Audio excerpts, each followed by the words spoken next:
बच्चों की बढ़ती हुई नज़र की प्रॉब्लम और दिमागी कमज़ोरी की वजह से माएँ बहुत ज़्यादा परेशान रहती हैं। बच्चे दिन ब दिन पढ़ाई में कमज़ोर होते चले जाते हैं, क्योंकि जब वो पढ़ने बैठते हैं तो नज़र की कमज़ोरी की वजह से ज़्यादा देर तक पढ़ नहीं पाते। सर में दर्द होना शुरू हो जाता है, आँखों से पानी और आँखें दर्द करना शुरू हो जाती हैं, तो वो पढ़ने की बजाय खेल कूद में लग जाते हैं। ऊपर से दिमागी कमज़ोरी की वजह से जो कुछ उन्होंने याद किया हो जाता है वो वैसे ही भूल जाते हैं और फिर नतीजा ज़ीरो। हम बच्चों के पीछे पड़े रहते हैं कि बेटा पढ़ो, सब याद करो, लेकिन जो उसका असल मसला है उसकी तरफ हम ध्यान ही नहीं देते। दिमागी कमज़ोरी, नज़र की कमज़ोरी जो बच्चे को पढ़ने ही नहीं देती, क्योंकि जब वो पढ़ने के लिए बैठता है दिमाग कमज़ोर होने की वजह से उसे सबक याद नहीं रहता, आंखों पर जोर लगाता है तो आंखों से पानी और आंखें दर्द करना शुरू हो जाती हैं और फिर बच्चा फिर दोबारा खेल कूद के अंदर लग जाता है। हमारे पास इसका एक ही हल रह जाता है, हम डॉक्टर के पास जाते हैं और उसको ऐनक लगवा देते हैं।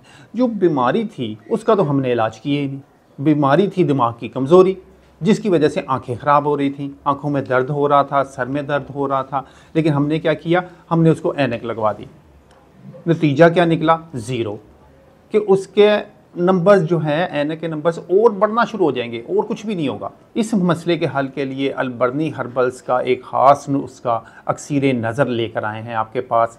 ये एक बहुत ही स्पेशल नुस्खा है। ये नज़र की कमज़ोरी के लिए, ख़ास तौर पर दिमाग की कमज़ोरी के लिए, इसके इस्तेमाल के एक हफ़्ते के बाद बच्चा आपको खुद ही बता देगा कि अब मेरी आंखों में दर्द नहीं है, और दिमागी कमज़ोरी के लिहाज से आपको खुद फील हो जाएगा कि दिए हुए टाइम से पहले ही वो सबक याद कर कर आपको सुना देता है। और अगर आप इसको लगातार उसको इस्तेमाल करवाएं तो वो बच्चे जिनको ऐनक लग चुकी है वो भी इंशाल्लाह उतर जाती है। और ये बिल्कुल नहीं है कि ये सिर्फ बच्चे ही इस्तेमाल कर सकते हैं, बच्चों का ही ये दिमाग तेज़ करेगी, बल्कि इसे बड़े, बूढ़े, जवान, औरतें सब इस्तेमाल कर सकते हैं। दिमागी कमज़ोरी के लिए, नज़र की कमज़ोरी के लिए इससे बढ़कर और कोई नुस्खा नहीं है। बेस्ट हर्ब्स और बेस्ट मगजियात से बना अक्सीर नज़र की कमज़ोरी हो, आई साइट की कोई भी प्रॉब्लम हो, सबक याद ना रहता हो, याददाश्त में कमज़ोरी हो रही हो, ऐनक के नंबर्स बढ़ रहे हों, स्वाए मोतिया के किस आँखों की किसी भी प्रॉब्लम के लिए आप इसको यूज़ कर सकते हैं। अक्सीर नज़र आई केयर पाउडर।